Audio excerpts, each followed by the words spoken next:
Hello, true duelists! YGeoStrats here, putting on my best salesman pitch to convince you to play one of the most popular archetypes in the entire game. Welcome to Why Not Play, a series where I go over why I play and why maybe you should play various decks. This week I'm talking about Cyber Dragon, a fan favorite that I stumbled into over a decade ago. See, when I started, I was the type of player who wanted all of the decks. I still am, I was just a lot dumber back then. One of my earlier choices was that I wanted a deck for every attribute and one for every type. Rocks, Thunder, Pyro, Fish, Aqua, Sea Serpent, and Insect decks would quickly see the end to that idea back in 2009 when I was thinking about this, but before common sense took over, Cyber Dragon was one that I settled on because it filled both the role of a light attribute deck and a machine deck. Two birds, one stone. My earliest version of the deck was similar to why a lot of casual people play the deck. Big power bond monster Chungus hit hard guy. It also sucked. It literally could only go second and was genuinely one of the worst decks I've ever played, behind only the 55 card pile of dragon monsters when I very first started playing this game, or the pure Neos build with 0 traps I tried to make in 2010. But I don't want to relive those memories because I suppress them daily, so I'm not going any farther into that. Thankfully for me, Konami put Cyber Dragon in the anime, which wasn't because I watched it. It means that it's going to receive support until the end of the game. It's never going away, which is a great reason to play the deck. Even if it isn't tiered, it will get more support to help modernize it at the very least. Something that can't be said for, say, I don't know, 85% of the decks in this game? At minimum. The first good bit of support came in the structure deck in 2014. It gave us Cyber Dragon Nova as a solid extender with a hilarious floating effect.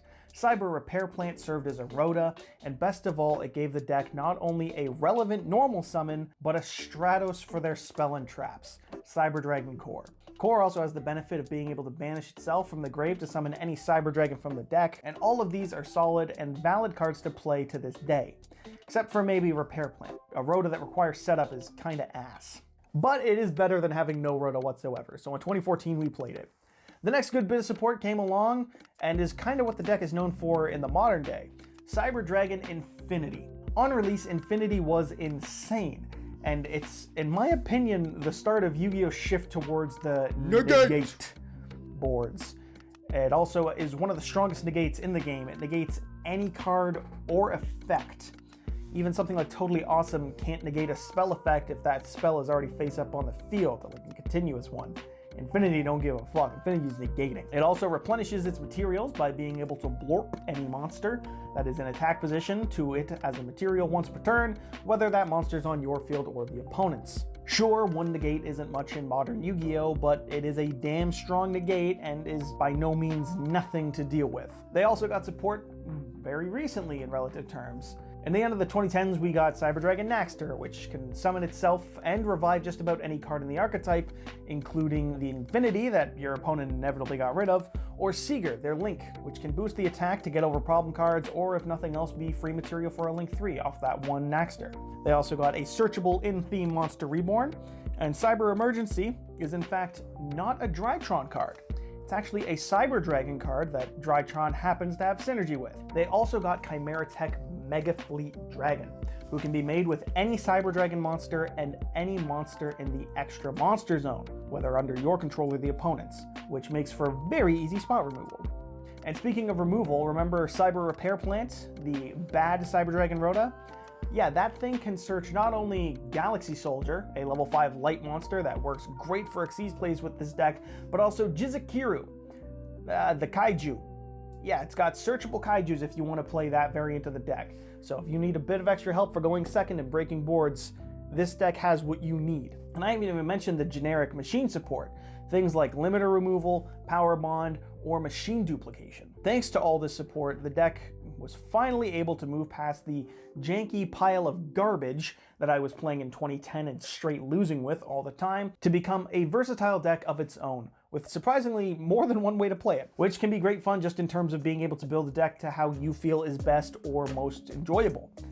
And if you're insane, you can do the weirdest smokescreen imaginable by siding in a completely different playstyle for your deck in game 2 using more Fusion or Xyz cards, depending on what you played game 1. That's some straight psychopath shit though, I don't recommend it, but it's possible. Because you can play this with generic Fusion support to be able to abuse the deck's plethora of powerful Fusion monsters, things like Cyber Twin Dragon or Cyber End Dragon, who can deal big damage, especially when paired with limiter removal or power bond. You combine those two Fusion monsters with one or both of those spell cards and it's almost certainly game. You can also use the deck's spamming style to make an Infinity and Playstyles for disruption after setting up a solid turn 1 board. I'm always a fan of using Rampage Dragon to attack for game a bunch of times myself. I know a bunch of other Cyber Dragon players are, and Overload Fusion will make that a piece of cake because you'll get those dragons in the graveyard. They will most certainly be there by the end of your turn. And then also, yeah, because it's like the best play the deck has, I will mention that Machine Duplication is a fantastic card for the deck. Because Core has 500 attack and is treated as Cyber Dragon when face up on the field, it's a valid target for Machine Dupe, but Machine Duplication won't summon 2 Cyber Dragon cores because Core's name is Cyber Dragon. So you summon 2 of the level 5 from the deck, which is super great, free +1. What's not to love in that regard? I also haven't mentioned their traps, as they do have a solid one and some other fun ones that are cute. Cybernetic Overflow can banish any number of Cyber Dragons with different levels from your hand, field, or grave to destroy the same number of cards on the field, and is a solid end piece to a turn 1 board, just a little extra bit of disruption on top of the Infinity plays. Or Cybernetic Revolution, whose cool art I like and lets you cheat out a Cyber Dragon fusion for some extra damage. It's not good, but cute and slightly more reliable way to get out the classic fusions that maybe you know and love and remember. There's also funny chaos synergy of sorts, since all your Chimera Tech monsters are dark, and Mega Fleet is damn easy to make going second and then link off to get a dark monster in your grave, so you could tech in Chaos Dragon Levianeer or Big Daddy BLS if you're more of a retro player. That's not good in a meta build, but fun options to maybe raise the ceiling a little bit and lower the consistency of your more casual build for this deck. What I find funniest is that the variety of playstyles, the fusion janky OTK or the board breaking going second good stuff Cyber Dragon decks that are a little more competitive, have such a gap between them and also such a different type of player attached to them that if you just tell someone, yeah, I play Cyber Dragons, they don't know whether or not you're like a tryhard with a tier 86 deck desperately trying to just make your favorite cards work, or just I watched the anime in 2007 and I'm gonna summon Cyber End, which can be really fun for mind games. Just an extra little bit of thing, little bit of advantage you can maybe scrape out. They think you're just going to be like, oh boy, Cyber End Dragon, and then, you know, it's just Infinities and Rampage. In the funniest twist of irony, however, the very cards that help make Cyber Dragon competitive are the very same ones that will keep it from ever being truly competitive ever again.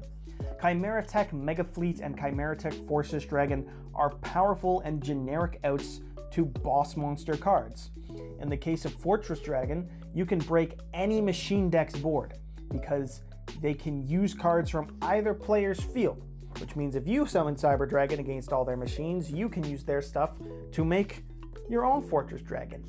But if you've got Cyber Dragon on the field and a bunch of machines, they can use your Cyber Dragon and your machines to summon their Fortress Dragon. Just literally a free summon that also wipes your board. And the same goes for Mega Fleet. If you've got a Cyber Dragon and a monster in the extra monster zone, they can use both of your monsters to summon that card. It makes mirror matches a nightmare, and like I said, it keeps this deck from ever being truly competitive ever again. They won't be meta because of that fact, and also because their strongest turn 1 play really ultimately requires an unsearchable spell card that screams Ashme, and the end boards just aren't enough to combat the number of extenders modern tier 1 decks can play. And the big punch OTK thing that they were known for being kind of special for has been made very generic thanks to cards like Boral Sword in the past, and now kind of just 5300 attack access codes that clear the board. It's just, big punch ain't quite what it used to be. But still, it's a fan favorite for a reason. It's Cyber Dragons. Dope ass mechanical serpent dragons. that can be played with fusion spam and make some of the biggest numbers that any deck can put out, or a competent board-breaking deck in modern Yu-Gi-Oh! But yeah, Mega Fleet will answer most boards, and not many of your opponents are going to be playing it. Just the way it is.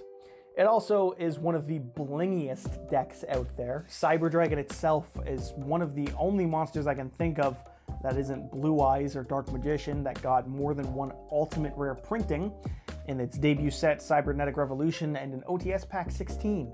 So if you have more money than I can comprehend, you can spend it on this deck straight for the flex factor.